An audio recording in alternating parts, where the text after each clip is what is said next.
4번이요. 94페이지 4번 보십시오.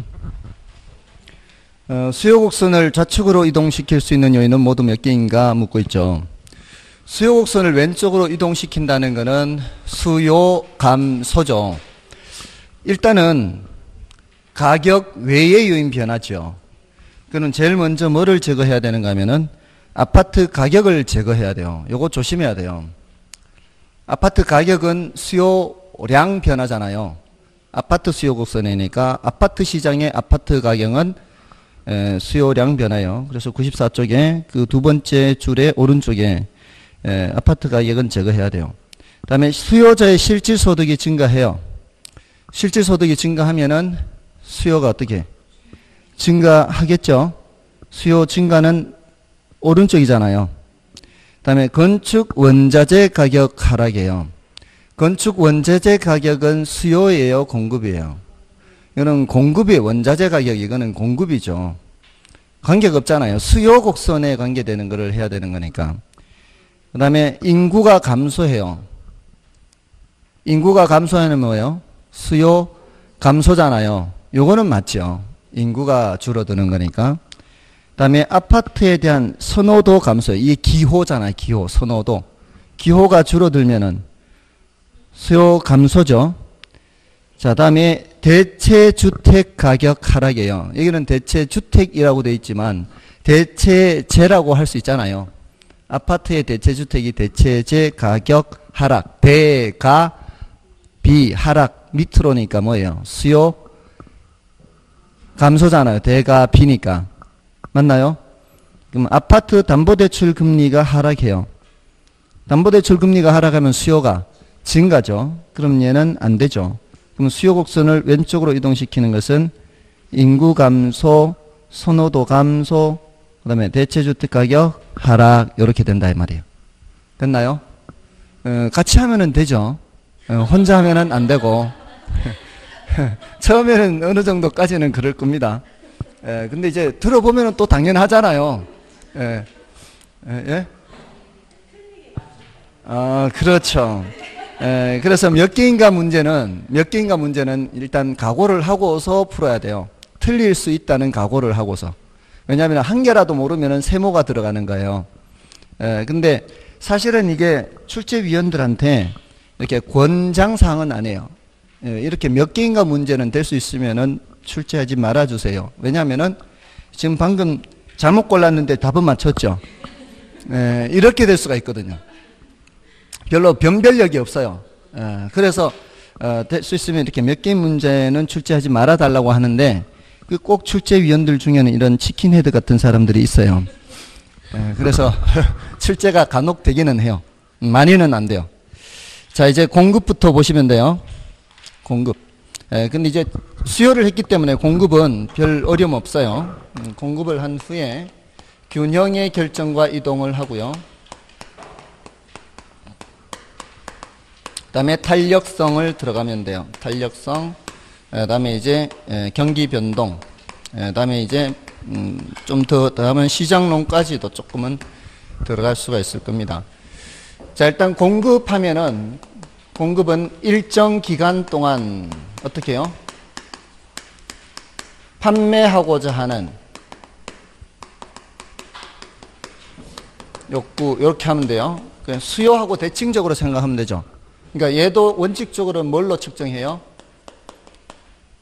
일정 기간을 전제로 측정하죠. 이것도 유량으로 측정하고요. 예외적으로 저량으로 측정을 합니다. 원칙은 뭐다? 유량이다. 예외적으로 저량이다. 이렇게. 지금 현재 우리나라에 약 1600만 채 정도가 있대요. 주택이. 약 1600만 채. 제가 지금 유량으로 얘기했어요? 저량으로 얘기했어요? 저량으로 얘기했죠. 지금 있는 양이 존재하는 양. 이건 시점이죠. 일정 시점. 자, 근데 올해 40만 채 정도가 서로 입주한다 그랬거든요. 올해 40만 채 정도. 그럼 이 40만은 유량이에요? 저량이에요? 유량이죠. 올해라고 했으니까. 자, 그런데 전국적으로 지금 주택이 부족해서 전세난이 심하고 뭐 월세도 막 올라가고 막 이렇게 이런 이제 뉴스가 이제 매스컴에 지금 뜨고 있어요. 자, 이랬을 때 정부가 어떤 대책을 세운다라고 해보세요. 앞으로 한 달 동안 늘어나는 양을 한번 입주되는 양을 한번 생각해 볼까요? 지금 현재 1600만 채가 있는데 1년에 40만 채니까 앞으로 한 달 동안이면은 약 3만 3천 채 정도거든요. 12달에 40만 채니까 평균적으로 한 달이면은 3만 3천 채 정도 늘어나요. 그러면은 정부가 판단하기에 이 정도 늘어나니까 좀 해소가 될 것이다 생각할 수 있을까요? 그렇지 않을까요? 1600만 채에 3만 3천 채가 늘어나면은 많이 늘어나는 거예요? 적게 늘어나는 거예요? 적게 늘어나는지 많이 늘어나는지 감이 잘 안 오나요? 적게 늘어나는 것 같아요. 감이 잘 안 오면은 여러분들 통장에 1600만 원이 있어요. 통장에 지금 현재. 앞으로 한 달 동안 3만 3천 원이 늘어나면은 많이 늘어나는 거예요? 적게 늘어나는 거예요? 모든 거는 돈 계산하듯이 하면 돼요. 이게 양이 많은지 적은지는 뭔지 아시겠어요? 전국적 1600만 채, 3만 3천 채 늘어봐야 그는 찔끔찔끔 밖에 늘어나는 게 아니란 말이에요. 그러니까 단기에 단기. 한 달인데 한 달도 개념으로서는 유량 개념이요, 저량 개념이요. 개념으로서는 유량 개념이죠. 한 달간 하니까 유량이에요. 근데 그 한 달간이 더해져도 기존의 양에서 큰 변화가 있어요, 없어요? 기존의 양에서 큰 변화가 없죠. 이럴 때는 이미 있던 기존의 양으로 분석해도 별 차이가 없어요. 그러니까 주택이 별로 늘어나지 않는다라고 생각하고서 어떤 시급한 대책을 세운다거나 뭐 이렇게 해야 되지. 그게 뭐 늘어나봤자 얼마나 늘어나겠어요. 그죠? 그래서 특히 공급의 단기 분석에서는 이때는 무슨 분석을 한다고요? 저량 분석을 한대, 저량. 단기도 유량이지만 이 말이에요. 단기도 유량이지만 개념상으로는 그 단기에 증가하는 양이라 해봤자 얼마 되지 않기 때문에 이미 기존에 있던 양, 저량으로 분석을 한다 이 말이에요. 됐나요? 그래서 나중에 혹시라도 그런 지문이 나올 수도 있어요. 단기와 장기를 유량과 저량으로 매치를 시킨다면 어디가 유량으로 가야 되고요? 이쪽이 유량으로 가야 되고 이쪽이 저량으로 가야 된다 이 말이에요. 단기 분석은 저량 분석, 그냥 이미 기존에 있는 양 분석. 어떤 의미 있는 충분한 양만큼 늘어날 수 있는 기간이라면은 그때는 이제 장기 유량 분석을 한다 이 말이에요. 됐나요? 그래서 예외적으로 이렇게 저량 분석을 해요. 그렇지만 원칙적으로는 유량 분석이다. 저량 유량 하는 것은 지난주에 이미 했기 때문에 여기서는 이제 넘어가도 되는 거죠. 그 다음에 이제 판매하고자 하는 이것도 뭐예요? 전적 개념이죠. 이미 팔아버린 사람은 가격에 영향을 미칠 수 있어요, 없어요? 미칠 수가 없죠. 그리고 판매하고자 하는 욕구, 이것도 유효 공급이라고 하면 돼요. 구매 의사와 지불 능력이 있는 유효 수요와 대응해서 판매 의사와 판매 능력도 있어야 되는 거죠. 자, 이렇게 해서 유효 공급으로. 대칭적이기 때문에 여기서 뭐 더 이상 설명드릴 게 없어요. 다음에 이제 공급량과 여기 이제 종속 변수예요. 공급 결정 요인 하면은 공급량에 영향을 미치는 요인이죠. 자, 이 공급 결정 요인에 또 여러 가지가 있죠. 그 재화의 가격이죠. 여기가 사과 공급량이면 여기가 사과 공급 결정 요인이고 여기는 사과 가격이 되겠고요. 여기가 아파트 공급량 하면은 여기는 아파트 공급 결정 요인이 되고 여기는 아파트 가격이 되겠죠. 그 재화의 가격이 되는 거예요. 자, 다음은 자, 여기가 조금 전에 수요에서는 뭐가 나왔었어요? 소득이 나왔었죠. 자, 이제 소득은 여기 나오지 않습니다. 이제는 생산 기술 수준이고요. 생산 요소 가격 이런 것들이 나와요. 물론 가격 상승 또는 하락에 대한 예상은 여기도 나오죠. 그 다음에 이제 뭐 더 있긴 한데 뭐 공급자 수도 있을 수가 있죠. 공급자 수가 많아지면 어떻게 해요? 전체적으로 공급량이 늘어날 수가 있죠. 자, 여기서는 지금 관련재 가격이 나와요, 안 나와요? 여기서는 관련제 가격이 나오지 않죠. 근데 이제 관련제 가격이 전혀 없는 건 아니에요. 전혀 없는 게 아닌데 이거는 중요도가 매우 낮아요. 그래서 일단 이건 생산면에서 관련제 가격이에요. 생산면에서. 이 생산면이란 말을 반드시 써줘야 돼요. 수요면에서 관련제와 생산면에서의 관련제는 서로 달라요. 예를 들어서 우리가 소비를 하는 사람 입장에서는 귤을 살까 사과를 살까 고민할 수 있죠. 근데 농사 짓는 사람 입장에서 사과 농사 지을까 귤 농사 지을까 고민할 수 있나요? 고민할 수 있어요? 기후가 안 맞잖아요. 사과 농사 짓는 사람 입장에서 사과 농사는 저기 내륙 지방에 일교차가 심한 그런 곳이라야 되고요. 귤은 저 제주도 저쪽으로 가야 되죠. 그러니까 생산자 입장에서 이거 생산할까 저거 생산할까 이런 게 이제 대체 관계예요. 콩을 심을까 팥을 심을까 이거는 되죠. 이거는 된단 말이에요. 뭔 뜻인지 아시겠죠? 우리가 보완제에서도 보완제 예를 들어 뭐 사과와 이 책상과 의자 이거는 보완 관계라고 볼 수 있어요. 또 프린터기와 잉크 이거는 보완 관계라고 볼 수 있어요. 함께 소비하는 거예요. 함께 소비하는 거. 근데 생산에서의 보완제는 함께 생산이 돼야 돼요. 함께 생산이 돼야 생산에서의 보완제라고요. 뭔 뜻인지 아시겠죠? 생산 과정에서 이 말이에요. 생산 과정에서 함께 생산이 돼야 생산면에서의 보완제예요. 뭐가 있을까요? 생산 과정에서 함께 생산되는 게. 그렇죠. 그거는 돼요. 원유를 정유를 하면은 휘발유와 뭐 항공유, 휘발유, 등유 이렇게 나올 수 있죠. 그거는 이제 같은 공정에서 같이 생산되는 거예요. 그럼 생산면에서의 보완제라고 볼 수 있어요. 또 뭐가 있을까요? 별로 없어요. 생산면에서 보완제도 거의 없어요. 수요면에서도 보완제는 대체제보다 훨씬 관찰하기 힘들고요. 생산면에서도 보완제는 거의 없어요. 소고기하고 소가죽 뭐 이런 거예요. 소가죽만 생산할 수는 없잖아요. 껍데기만 벗길 수 없잖아요. 소고기 생산하는 과정에서 함께 나오는 거지. 또 두부와 콩비지 이런 부산물이에요. 부산물. 주로 보완제는 생산에서의 보완제는 부산물이에요. 근데 자 프린터기 생산하면서 잉크도 함께 생산이 돼요? 말이 안 돼요. 그래서 이게 이 중요도가 많이 낮다고요. 근데 우리 부동산 쪽에서는 공교롭게도 수요면에서의 대체제 이게 생산면에서 대체제가 되는 게 있어요. 단독주택이냐 빌라냐. 수요하는 사람 입장에서 단독주택을 수요할까요? 빌라를 수요할까요? 이게 고민 생길 때 있잖아요. 근데 건축업자도 단독주택 생산할까? 빌라 생산할까? 고민할 수가 있죠. 그런 점에서는 딱 하나 그것만 이제 겹쳐요. 그래서 그것만 따로 하면 되는데 그거는 이제 따로 하면 되고 대체로는 관련제 가격하면 어디가 중요하다? 수요가 중요하다. 그래서 대가비 이걸 기억하는 거예요. 이 대가비 기억하는 건 어디서 기억하는 거예요? 수요에서 기억하는 거예요. 수요에서. 아시겠죠? 이거는 이제 일단 중요도가 낮으니까. 자 여기서도 마찬가지 가격이 변해서 공급량이 변하면은 공급량 변화가 되고요.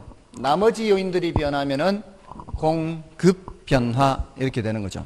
말로 하면은 그렇게 되는 거예요. 공급량 변화는 뭐고요? 그 재화의 가격이 변하는 것이고 공급 변화는 그 재화의 가격 외의 요인이 변하는 거죠. 수요량 변화, 수요 변화처럼.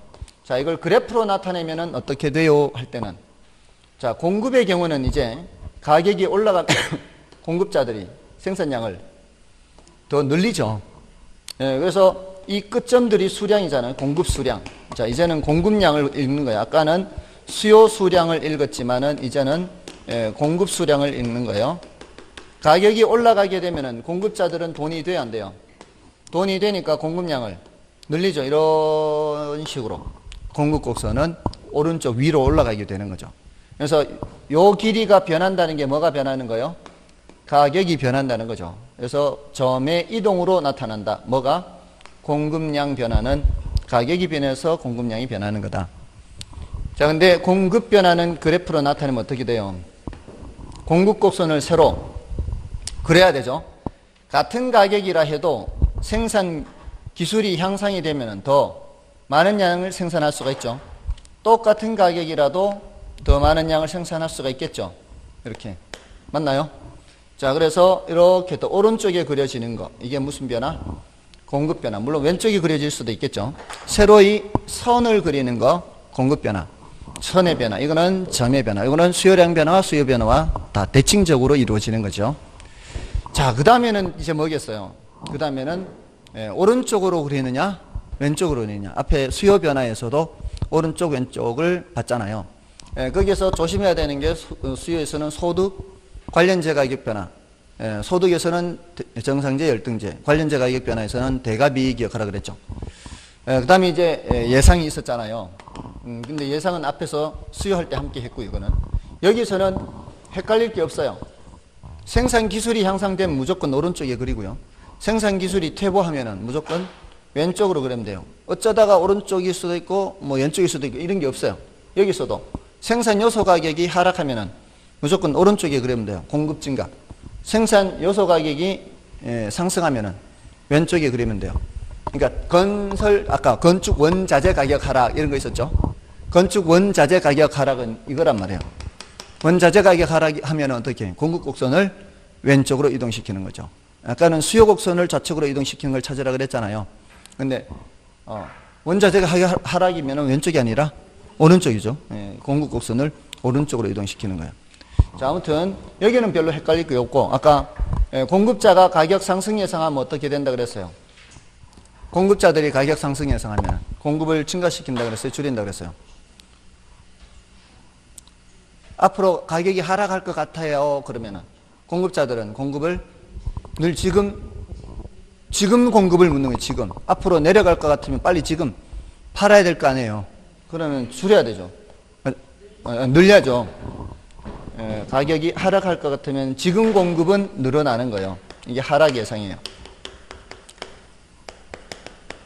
앞으로 가격이 올라갈 것 같으면 줄여야 되잖아요. 그러면 상승 예상하면은 지금 공급은 줄이는 거죠. 됐나요? 요거는 앞에서 이제 수요할 때 함께 했는 거고. 자, 그 다음에 이제 요거 생산면에서 관련제 가격이에요. 자, 여기서는 생산면이라는 말이 나온단 말이에요. 생산면에서 또는 공급면에서. 이거는 누구 입장에서 생각해야 되는가 하면은 건축업자 입장에서 생각해야 돼요. 여러분이 이제 건축업자가 되는 거예요. 건축업자 입장에서 단독주택을 지을까, 빌라를 지을까, 이걸 생산을 할까, 이런 관점에 있단 말이에요. 자, 나는 지금 단독 생산의 공급 곡선을 생각하고 있어요. 근데 빌라 가격이 올라간단 말이에요. 빌라 가격이, 오늘 생산은 좀 이따 쓰고, 빌라 가격이 올라가요. 지금 요거는 무슨 공급 곡선이고요? 단독 공급 곡선이고, 빌라 가격이 올라가면은 건축업자 입장에서는 뭐를 생산하는 게 더 좋아요? 빌라를 생산하는 게 더 좋지 않나요? 빌라 공급이 늘어나는 거예요. 그러면 단독 공급은 어떻게 되겠어요? 단독 공급은 줄겠죠. 여기가 공급이 맞나요? 자, 그러면 어느 쪽이 그래야 돼요? 왼쪽이 그래야 되죠. 자, 생산면에서 대체재 가격이 올라가면 대가 비가 아니고 반대죠. 수요자들은 빌라 살까, 단독 살까, 빌라 살까 수요를 할 때 수요자들은 빌라 가격이 올라가면은 어디로 가요? 단독 수요, 단독을 사러 가잖아요. 빌라와 단독 사이에서는. 단독 수요는 증가하잖아요. 빌라 가격 올라가면은 단독 수요가 증가하는데, 건축업자는 빌라 가격 올라가면은 빌라를 더 많이 생산하는 게 돈이 되니까 단독 공급은 줄이는 거죠. 맞나요? 그렇게 되는 거. 반대로 나타나죠.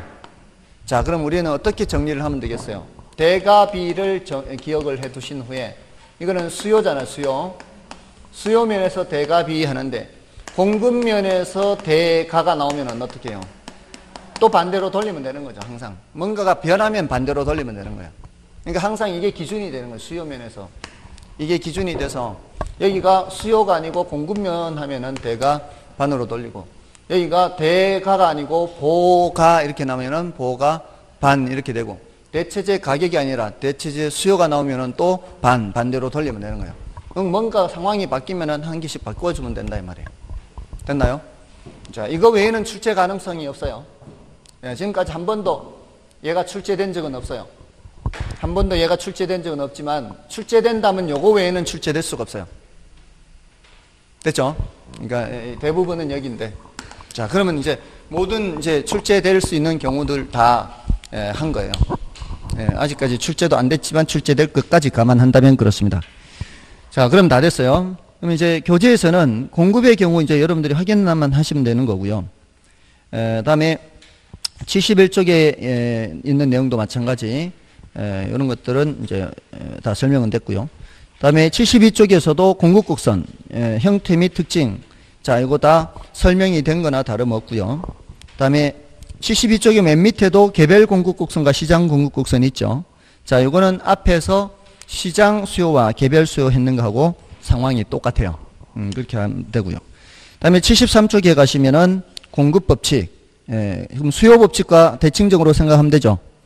여기서는 공급법칙이 왜 성립하느냐 이런 거 질문 안 해요. 앞에서는 수요법칙이 왜 성립하느냐. 아까 수요법칙을 두 개로 나눠서 설명했잖아요. 수요법칙이 있어요. 수요량 변화에서 대체 효과와 소득 효과. 소득 효과는 실질 소득 변화 효과. 대체 효과는 상대 가격 변화 효과. 이렇게 수요법칙은 또 따로 이렇게 살펴봤지만 공급법칙에서는 살펴보지 않죠. 그러니까 대부분의 내용들이 어디에 많아요? 수요에 많아요. 수요에. 다음에 괄호 3번에 내려가시면은 공급량 변화, 공급 변화. 좀 전에 공급량 변화는 가격 변화고 공급 변화는 가격 외의 요인 변화예요. 자, 여기서는 기억, 니은 별로 어려운 거 없고요. 기억, 니은 있죠.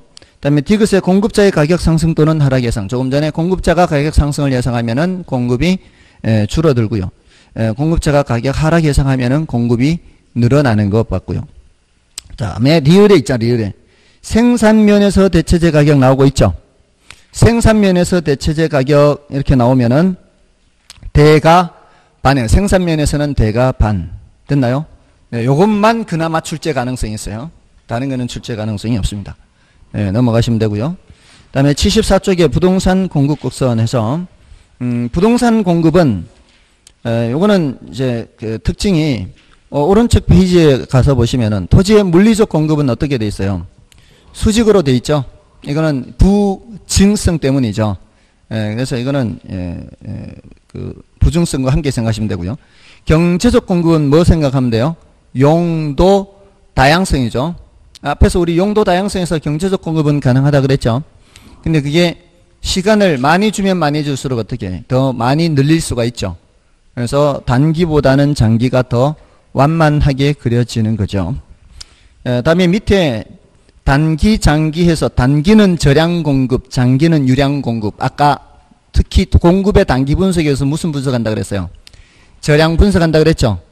단기는 저량과 짝짓기 하는 거고 장기는 유량과 짝짓기 한다 그랬죠.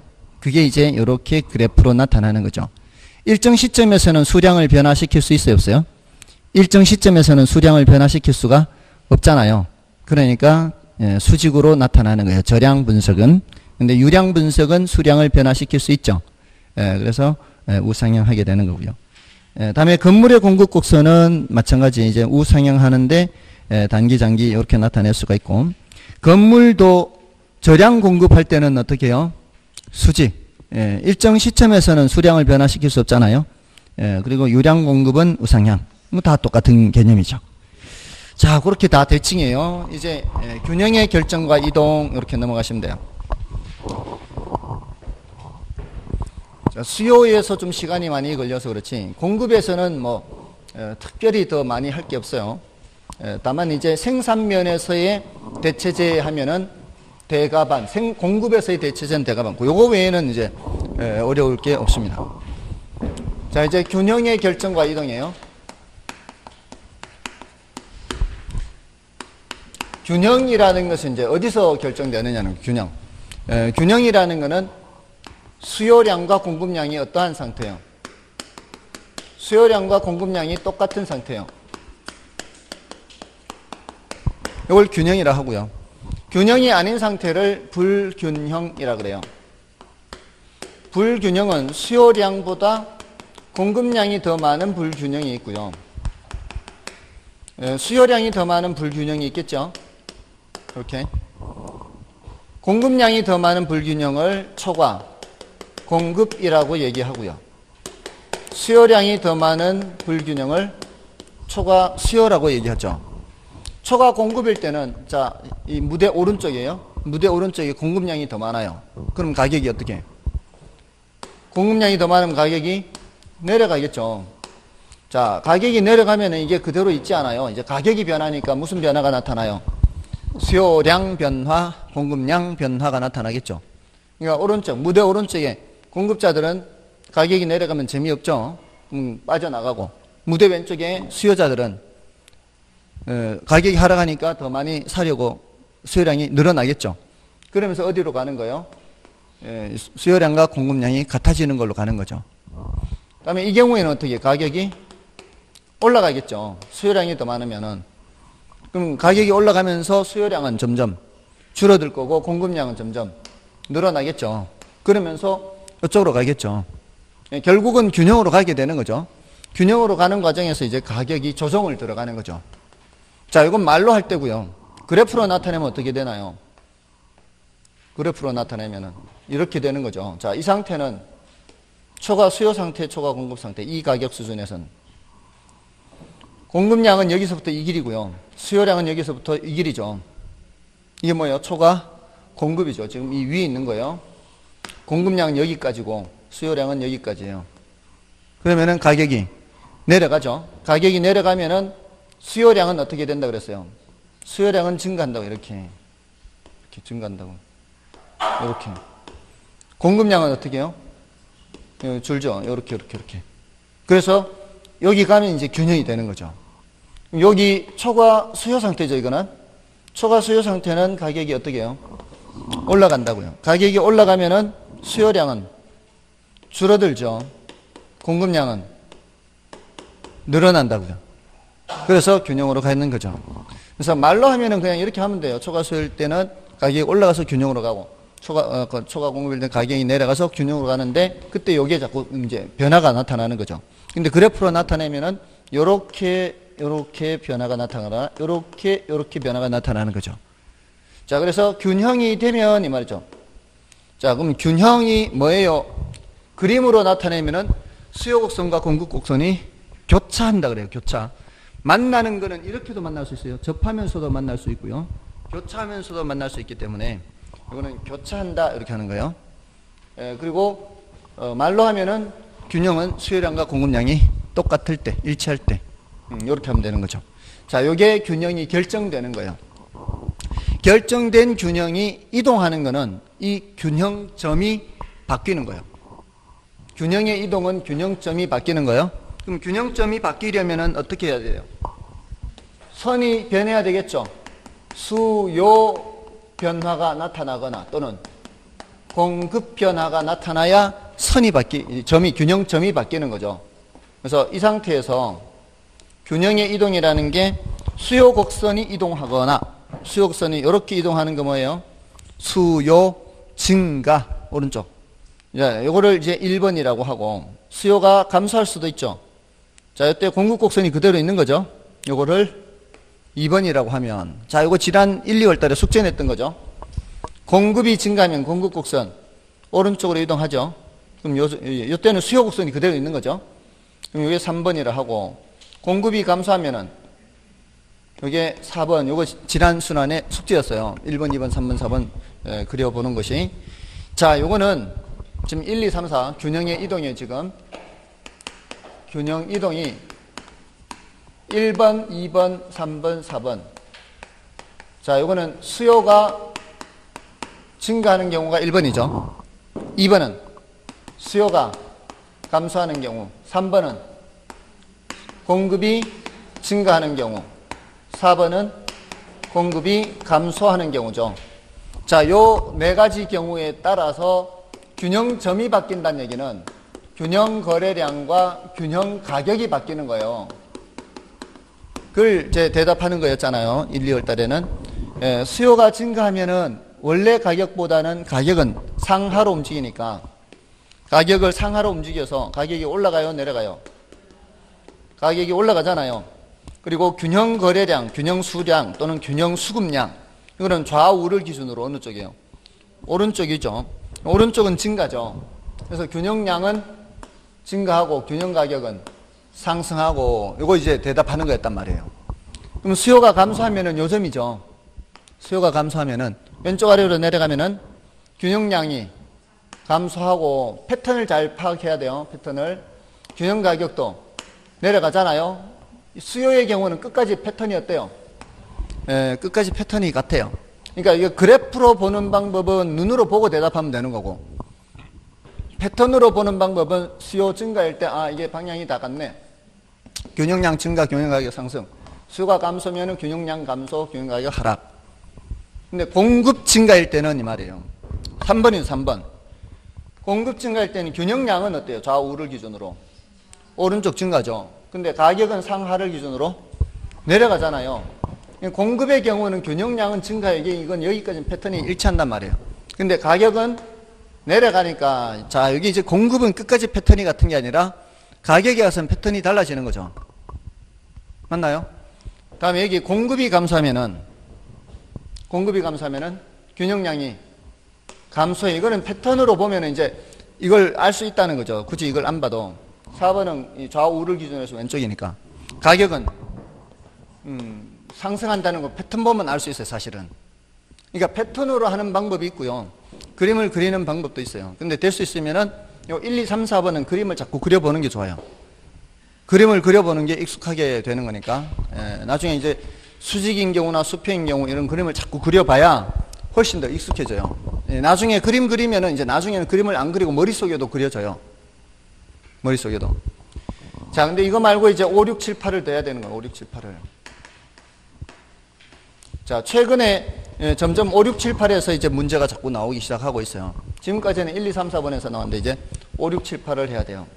5, 6, 7, 8은 뭔가 하면은 지금 이 위에 거는 수요 곡선이 이동할 때는 공급 곡선이 그대로 있어요.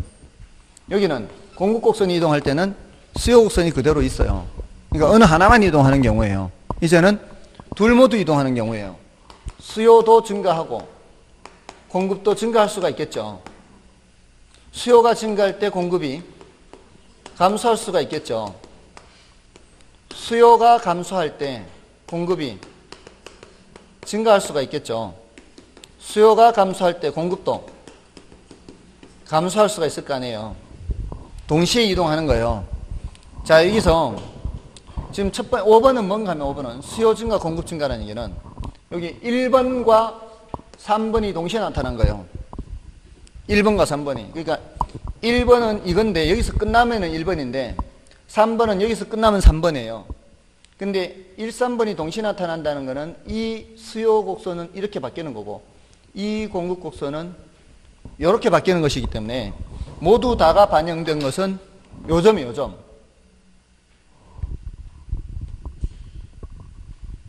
뭔 뜻인지 아시겠어요? 모두 다가 반영된 거는 요점이라고, 빨간 점. 수요는 증가, 공급은 감소. 아니, 수요 증가, 공급 증가 둘 다.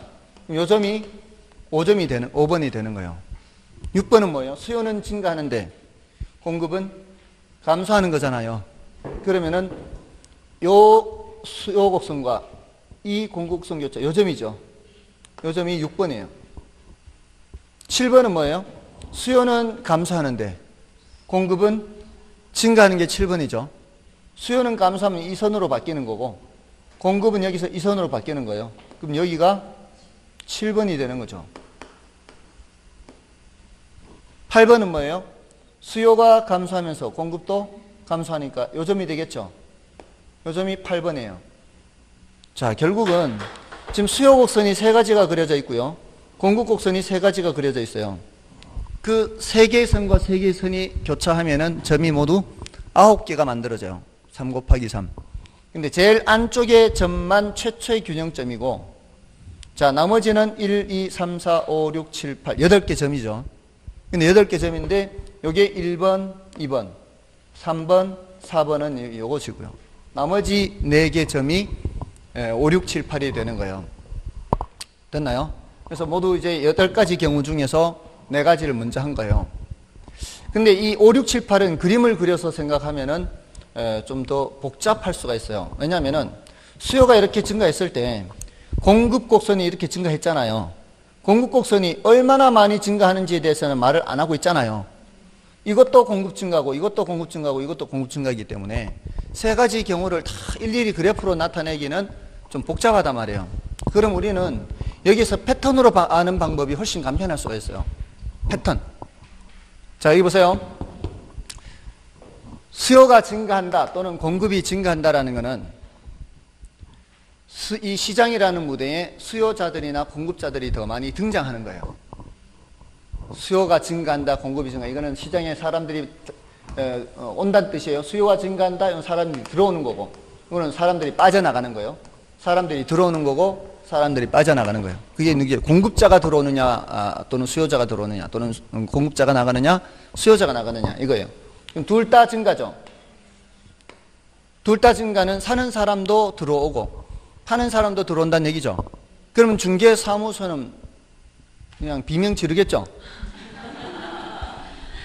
그렇게 생각하라고. 이게 글자를 보지 말고 그 상황을 머릿속으로 생각한단 말이에요.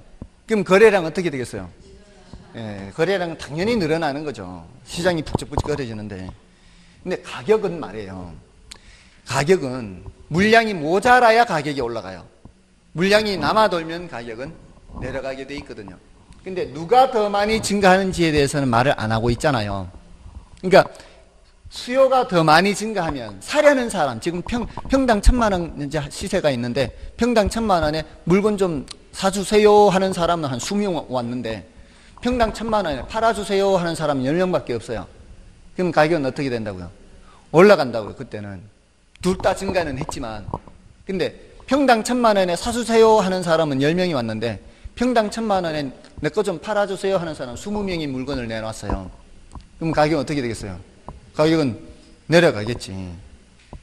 근데 똑같이 평당 1,000만 원에 있는 거 물건 있으면 사주세요. 10명 이제 사달라고 왔는데 평당 1,000만 원에 팔아주세요 하는 사람도 딱 10명 내놨으면 이 사람들 배치만 시켜서 거래 끝나면 그만이죠. 그러니까 똑같이 증가하면은 그냥 평당 1,000만 원에 그냥 거래가 될 거예요. 똑같으면. 근데 둘 다 증가는 했는데 누가 더 많이 증가했단 말을 하고 있어요? 안 하고 있어요? 안 하고 있으면 여기가 알 수 없다가 정답이에요. 누가 더 많이 증가하는지에 대한 말을 안 하고 있으니까. 뭔 뜻인지 아시겠어요? 예, 알 수 있는 건 좀 이따 할 거니까 조금만 참아주세요. 자, 그 전에, 자, 이제 수요가 증가하고 공급이 감소해요. 1번과 4번이 동시에 나타나는 거예요. 사는 사람은 들어오는데 물건 1,000만 원에 물건 좀 사주세요 하는 사람은 들어오는데 평당 1,000만 원이면 난 그거 못 팔란다고 빼가는 거죠. 난 그 값에 못 판다고 빠져나간다 이 말이에요. 지금 내놨던 사람은 거두어들이고 있고 사려오는 사람은 들어오면은 그러면 가격은 어떻게 되겠어요? 올라가죠. 이게 변함이 없이 수요가 증가만 해도 가격은 올라가요. 수요는 가만히 있고 공급이 감소만 해도 가격은 올라간단 말이에요. 근데 가격 올라가는 1번, 4번이 동시에 나타났다고. 그럼 가격은 당연히 올라가는 거예요. 가격은 당연히 1번, 4번이 동시에 나타났으니까. 우리 시험에 이렇게도 물어요. 다음 중 균형 가격을 상승시키는 요인은 이렇게. 상승시키는 요인은 1번, 4번 이 둘 중에 하나거나 둘 다 나타나거나 이 말이에요. 맞잖아요. 가격이 상승하는 경우, 지금 가격은 이쪽을 보라는 얘기 아니에요. 가격이 상승하는 경우는 1번, 4번이 나타나거나 동시에 나타나거나 그럼 가격은 올라가는 거죠. 그죠? 자, 근데 요 놈은 거래량을 증가시키는 요인이에요. 거래량을 증가시키잖아요. 요 놈은 거래량을 줄이는 요인이에요. 그럼 누가 더 큰지 알 수 없다는 거죠. 얘가 더 큰지 얘가 더 큰지 말을 안 해주면은. 그러니까 요건 패턴의 특징이 뭐예요? 어느 한쪽을 확실하게 알고 있으면 다른 한쪽은 알 수 없다가 패턴이에요. 패턴. 그러면 7번의 내용은 뭐예요? 수요가 감소하면서 공급이 증가하는 것은 수요가 감소하면서 공급이 증가하는 건 2번과 3번이 동시에 나타나고 있죠. 2번과 3번이 동시에 나타난다는 얘기는 가격 하락이 동시에 나타나는 거죠. 그럼 가격은 당연히 하락하게 되는 거죠. 그러면 요게 더 크냐 요게 더 크냐에 따라서 뭐를 알 수 없어요? 균형 거래량은 어떻게 될지 알 수 없다가 되는 거죠. 요거는 거래량을 줄이는 요인이고 사람 빠져나가니까 요거는 거래량을 증가시키는 요인이에요. 자, 그러면 이제 마지막은 뭐예요? 사는 사람도 발걸음을 끊고 파는 사람도 발걸음을 끊어요. 이제 빼나가는 거죠. 빠져나가는 거죠. 자, 그럼 어떻게 해요? 중개사무소 굶어 죽어야 돼요. 사람들이 찾아오지 않는 거니까. 그럼 거래량은 어떻게? 당연히 주는 거죠. 둘 다 거래량 주니까. 그럼 뭐를 알 수 없는 거예요? 가격이 어떻게 될지를 알 수가 없다가 되는 거죠. 됐나요? 이 패턴으로 충분히 알 수 있죠. 그래프를 그리지 않더라도 이 패턴으로 알 수 있어요. 자, 그 다음에 알 수 없는 걸 알 수 있기 위해서는 어때야 될까요? 알 수 없는 걸 알 수 있기 위해서는 지금 어느 쪽이 더 큰지 작은지를 모르기 때문에 알 수 없다 그랬죠. 자, 이게 더 크다는 거 문제에서 알려주면은요. 수요 증가가 더 크대요. 수요 증가가. 그러면은 공급 증가를 무시하면 돼요. 큰 쪽에 영향을 받을 거니까. 큰 쪽에 영향을 받을 거니까 작은 쪽은 무시하면 되는 거예요. 그럼 1번으로 가면 되는 거예요. 그럼 가격은 올라가는 거죠. 자, 여기서도 어느 쪽이 더 크다는 걸 알려주면은 작은 쪽을 무시하면 돼요. 작은 쪽을 무시하면 알 수 없는 걸 알 수 있어요. 뭐에 영향받아서? 감소의 영향을 받아서 거래량은 감소한다. 이렇게 되면 알 수 없다가 아니라 감소한다. 됐나요? 그럼 여기 똑같으면 어떻게 될까요? 똑같으면은 여기 알 수 없다가 변화 없다예요. 변화 없다. 왜 변화 없다가 되는가 하면 얘가 거래량을 줄이는 만큼 얘가 거래량을 늘려요. 얘가 거래량을 줄이는 만큼 얘가 거래량을 늘리기 때문에 이 영향이 똑같아요. 이거 줄이는 만큼 늘리기 때문에 원래 거래량과는 변화가 없어요. 이때는 이것도 마찬가지 같으면 거래량은 감소하지만 균형 가격이 원래 알 수 없었잖아요. 근데 이때는 균형 가격이 뭐 어떻다? 변화 없다는 거예요. 변화 없다. 왜? 얘가 가격을 낮추는 요인이잖아요. 수요 감소는 가격을 낮추는 요인이죠. 공급 감소는 가격을 높이는 요인이잖아요. 가격 낮추는 요인과 가격 높이는 요인이 똑같이 나타나면은 가격에는 변화가 없다. 이렇게 되는 거죠. 됐나요? 별로 표정들이 안 된 것 같아요.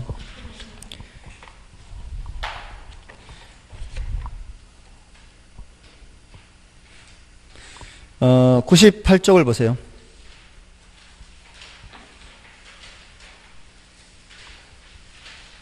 98쪽에 11번 보세요. 11번에 5번부터 보세요. 11번에 5번부터. 수요의 감소가 공급의 감소보다 크대요. 수요 감소가 공급 감소보다 크대요. 이쪽이 더 크대요. 이때는 뭐만 보라고요? 수요 감소만 보고 얘는 무시하란 말이에요. 수요 감소만 보라 이 말이에요. 그럼 수요 감소만 보면 몇 번으로 가란 얘기예요? 2번으로 가란 얘기죠. 그러면 전부 다 밑으로 내려가야 될 거 아니에요. 수요 감소니까. 자, 전부 다 밑으로 돼 있는지 보세요. 새로운 균형 가격 하락, 균형 거래량 감소 다 밑으로 맞죠? 맞아요, 안 해요? 그러면 4번은 공급 감소가 수요 감소보다 크대요. 이때 뭐만 보면 되는 거예요? 그때는 공급 감소만 보면 되죠. 자, 공급 감소는 4번으로 가는 거죠. 공급 감소면 거래량은 항상 일치한다고 이게. 얘네들은 거래량은 항상 여기에 일치해요, 이게. 그죠? 거래량은 일치하는데 가격은 올라가는 거 아니에요. 그럼 가격은 상승하고 거래량은 감소하죠. 맞나요? 자, 3번은 수요 증가가 공급 증가보다 크대요. 뭐만 보라고요? 수요 증가만 보라고요. 수요의 경우에는 증가 방향이 다 위로 가야 되죠. 수요는 다 일치하니까. 가격 상승, 거래량 증가 다 맞나요? 위로 다 일치하죠. 다음에 2번 수요가 불변이고 공급이 증가요. 뭐만 보는 거예요? 공급 증가만 보는 거죠. 공급 증가면 어디까지는 일치해요? 거래량은 항상 일치하고 거래량은 항상 일치하고 가격은 내려갈 거 아니에요. 가격은 내려가고 거래량은 증가하고. 맞나요? 맞잖아요. 그러면 1번은 뭐만 보는 거예요? 공급이 불변이고 수요가 감소하는 경우 수요 감소만 보란 얘기예요. 수요 감소면 수요의 경우는 방향이 다 일치하잖아요. 패턴으로 가면 되니까. 그러면은 거래량 감소, 가격 하락 다 밑으로 가야 되는데 가격이 상승한다고 돼 있죠. 틀렸죠? 됐나요? 이거 익숙해지면은 이런 문제만 나오기를 기다릴 겁니다. 이게 훨씬 쉬워요, 이게. 됐나요?